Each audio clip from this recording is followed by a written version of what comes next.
In 2024, we saw TMNT that were remastered, reimagined, and rejuvenated. We saw turtles with spinning bows and turtles that were spinning dough. Heck, we even saw a set of turtles that was released and repainted in the same year. And through all those different releases, some figures have risen to the top to earn permanent places on our shelves. And with so many great releases to choose from, I really don't know how some of you keep it to 10. So instead, I'm going to give you a list of my favorite 15 TMNT releases of 2024.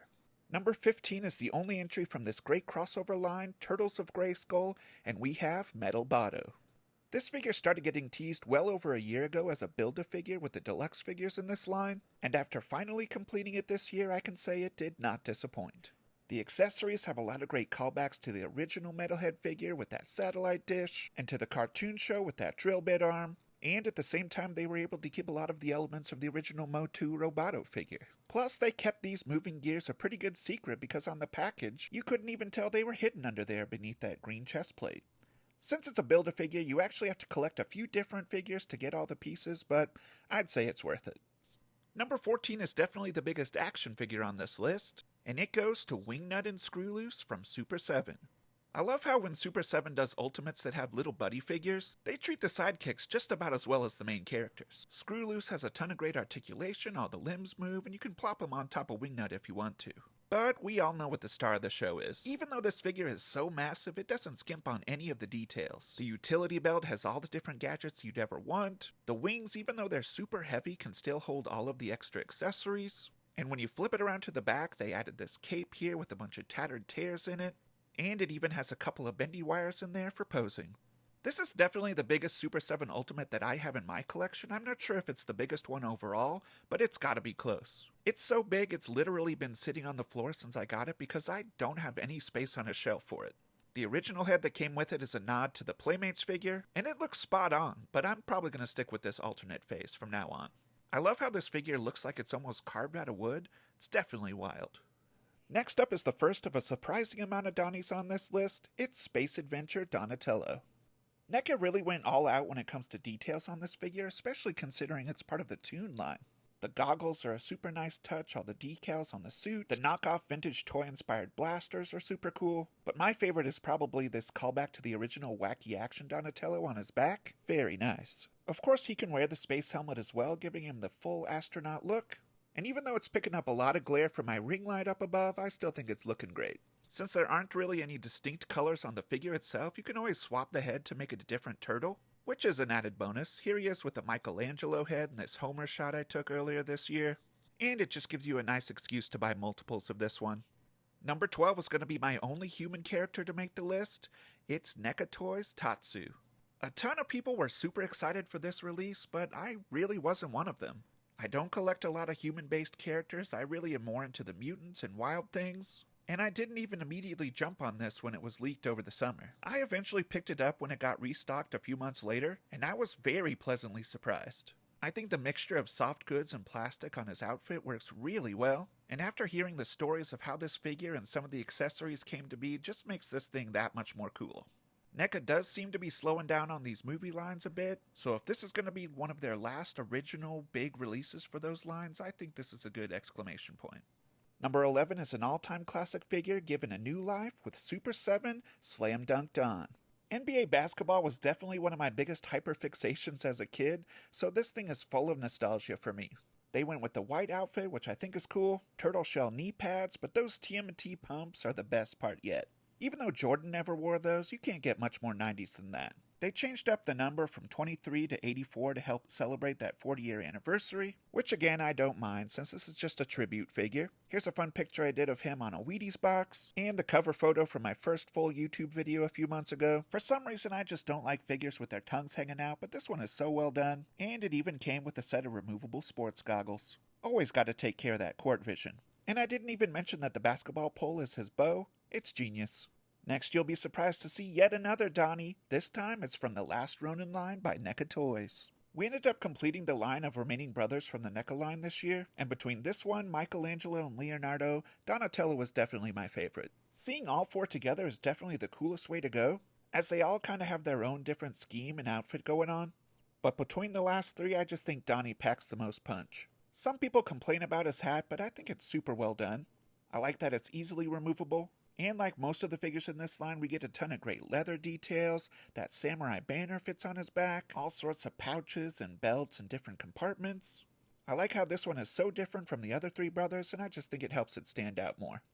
I guess if you want to get technical, number 9 isn't really a Donatello, but it is a turtle with a purple bandana. This is the Samurai Force Autumn figure, and I originally had it lower on this list because it's been sitting on the shelf for a while, but after messing around with it a bit, I had to bump it up a few spots. For being slightly smaller figures, the details on these things are just unmatched. The paintwork is always incredible, they come with a ton of great accessories. I think the soft goods are integrated perfectly, and I don't know why I didn't take any real toy photography shots with this figure this year. I think I need to remedy that once Mikey comes in. The extra samurai head is looking really good, and so is this masked head with the removable hood. Just a ton of great details. There is one more thing that would have bumped this figure up a few more spots, and that's if he was the one that included these 4 baby turtles. These actually came with the master figure from this line, but they are super expressive, super cute, and they just make a really cool addition to the turtle shelf. Number 8 is shockingly the first turtle that isn't Donatello, and this is the battle-damaged Last Ronin. Compared to the other Ronins we've gotten, this thing is massive, and that is all T period. It's clear from this list so far that I love a detailed figure, and this one does not disappoint. It's got all sorts of scrapes and scratches, an amazing back shell, and if you follow Baxter's Laboratory on Instagram, you can see the custom figure possibilities with this one are pretty endless. I've got an idea for one myself coming up in the next couple months, so hopefully I can materialize it and show it on here. He doesn't come with any weapons, but he comes with, count 'em, 4 different facial expressions, which is ridiculous, but I'm not complaining. And all the angry choices are cool and they totally fit the character, but I can't help but to keep that smile on his face. Another thing it includes are these massive bonus arms. These are like a more cleaned up version without the bandages. You can see those spots on there as well. But just like that smiling grin, I don't think I'll be changing from the bandaged versions anytime soon. The Last Ronin has definitely become one of my favorite lines, and this one did not disappoint. Number 7 is the only inclusion from the Mirage line, and that's the Rat King by NECA Toys. I love how this one is super detailed as well, but you can just tell he's cartoony at heart. That face is the thing of nightmares. He comes with all sorts of different rats and little wraps that you can put all over the figure. And I like how they use so many different shades of green. I definitely need to get this figure down in the sewers to get some action pictures. One thing that makes this figure super unique is that it comes with a different face and a different set of hands that I think completely changed the mood and style of the figure. Even though the body is the same, I just think it makes it more serious and sinister. This setup isn't my choice for the shelf, but I still think it looks really cool. Number 6 is another figure that truly shocked me, and that is Belly Bomb from NECA's Archie comics line. This is just a character I wasn't at all familiar with, but since it came with this super expressive Krang figure, I thought I'd give it a shot. And while the Krang is cool and I'm excited to see more Archie versions of him, this figure is truly next level. As you can see, you can spin around that eyeball like a globe, up, down, left, right. He's capable of the most intense intergalactic side-eye you could ever give. And if that weren't enough, you might have noticed his stomach is just one gigantic mouth. And you guessed it, that can go up and down as well. The teeth are seriously super sharp, but if you can get your fingers in there, you can move the tongue around a little bit too. They definitely didn't need to go as far as they did on this figure, but I'm glad they did. Other than Krang and some extra hands, you get this ridiculously large blaster, but you can tell all their money went into this sculpt and articulation. And I didn't even mention that you can move it around at the neck. This figure is slated to get a blue repaint later on this year, and I'll definitely be picking up that one as well. This was another unexpected, amazing figure. Before we break into the top 5, I have to give an honorable mention. This is a set that I'm sure will be on the top of a lot of people's lists this year, but I just never bought it. At $400, the Mezco Turtles were just a little bit too pricey for me, but seeing all the amazing things people are doing in toy photography with these things makes me know I would love them. Jay from TMNT 1987 let me borrow some pics to show them off, and he does an amazing job showing just how great they can be. If they keep expanding this line with more characters, I might need to jump in late. Now, number 5 might cause a little bit of a stir because it's not really an action figure, but I couldn't make this Best of the Year post without including the Playmates re-release of the Technodrome. I know I'm not alone when I say I never got this one as a kid but always wanted it, and I was super stoked when I could finally put Krang in his proper battle station. Even though I have a near complete vintage one as well, it was super cool to open this one myself, put on all the stickers, and just have fun with it for a while. I understand a lot of people were concerned that it's a little bit smaller than the vintage, but to be honest, I really don't care at all. Like, not at all. Number 4 is the last entry from the NECA Toon line, but it's a good one. It's Vacation, Bebop, and Rocksteady. Yes, we've gotten a ton of variants of these two, but this might be the best set yet. Rocksteady is all decked out with his pink and orange floral shirt, the lei, the green visor that doesn't quite fit. He's got the jean shorts, his toes are poking out from those sandals, straps on his sunglasses. I just think this thing is perfect. But then you get to Bebop and he might be even better. He's got that silly little spinning cap on top. He's totally rocking some 90s style jams. He's got those red suspenders over his polo shirt. These two are an amazing pair. And apparently they make great babysitters to the baby turtles. In my unorganized mess of a room, I seem to have misplaced one of the cameras, which really upsets me. But even without it, this is still just a great set. I can't wait to see a whole nother set of vacation photos of these two next summer. And if you haven't grabbed this set yet, you'd better hurry up. It's a good one. Number 3 is another great set of figures. And that's the Stump Wrestling 4-pack of the Ninja Turtles from the NECA Toys Archie Comics line. I love how each character gets their own unique design. Michelangelo is probably the most obvious, then we have Raphael in the all-black suit. There weren't a ton of accessories in the set, but we do get this folding chair, which is perfect for any wrestling ring.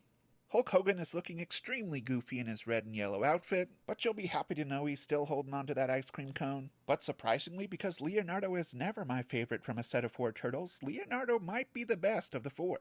This set came with a great alien backdrop and of course this little bell ringer accessory. Another thing on my list of projects for 2025 is a real wrestling ring for these guys. And of course they're adding to the line with Leatherhead, Ace Duck, Crying Hound, and who knows what else. I'm definitely excited to see this Archie line keep going. Number 2 was a super fun set of 4 turtles to track down over the summer, and that is the Sketch Turtles from Playmates Toys. These figures are totally unique designs that we've never seen in toy form before, and they were inspired by this original sketch from Eastman and Laird way back in the day, and I think Playmates did an incredible job recreating it, especially considering the price. This is nothing like anything they've ever done before, and I think they perfectly nailed it. Each of the 4 brothers is slightly unique. They each have their own little quirks inspired by the drawing. Raphael even gets his own sword, which is wild. They went with colors that were inspired by the original Playmates toys, which I think is a cool nod. Really fun design on the back shell. They each came with a piece of an interlocking base, which I don't picture here, but they did give this nice little bonus box stand for Michelangelo so he could stick out above the rest. The only thing that would make this set cooler is if he got a spinning chuck effect, but at least he got the real chains. After a frenzy over the summer, I still see this thing stocked at Target all the time, and they regularly have sales on them so you can get them for a great price. This was a perfect set by Playmates Toys to commemorate that 40th anniversary. I think they are super well done. Thank you so much if you made it this far, but it's time for number 1, and that is the Sketch Turtles from NECA Toys. There have been statue releases of these designs in the past, but never a fully posable action figure, and as soon as I saw these released, I knew it was an instant buy. Again, these are just the perfect choice for the 40th anniversary celebration, and I think NECA absolutely nailed these. Of course, we have the original Eastman sketch on the right, and then here on the left is the Laird sketch. Even though they weren't pictured with any weapons other than some nunchucks strapped to their wrists, NECA went in and decided to give them all the extra weapons, so you could deck them out as any one of the 4 brothers that you choose. I'm sure part of it was them hoping you would buy 4 sets so you could have one of each brother too, but I just went with the 1 set. And even when they announced the black and white variation, I still went with the 1 set. For about a week. Yeah, as soon as I got the idea to repaint these bandanas all white, I was pretty much sold on these. I do think the red bandanas and weapons that they actually came with are cool, and they look nice as well. But something about that original Mondo Eastman turtle made me always want one, but not pay that extra cost. And I think having these 2 as a matching pair is a perfect compromise. I'm not a huge black and white collector, but these 2 do look good paired up next to the full color versions on that shelf. So there we have it. I know it's more than 10, and honestly I know it's a lot more than 15, but these are my top 15 TMNT releases for this year. I want to give a huge thanks to everyone who's followed along, especially here on YouTube, as that was a new journey for me this year, and I'm looking forward to continuing with more in 2025. Let me know if you'd watch another full-length video of my top 10 vintage and non-turtle pickups, and once again, thanks so much for watching, and Happy New Year.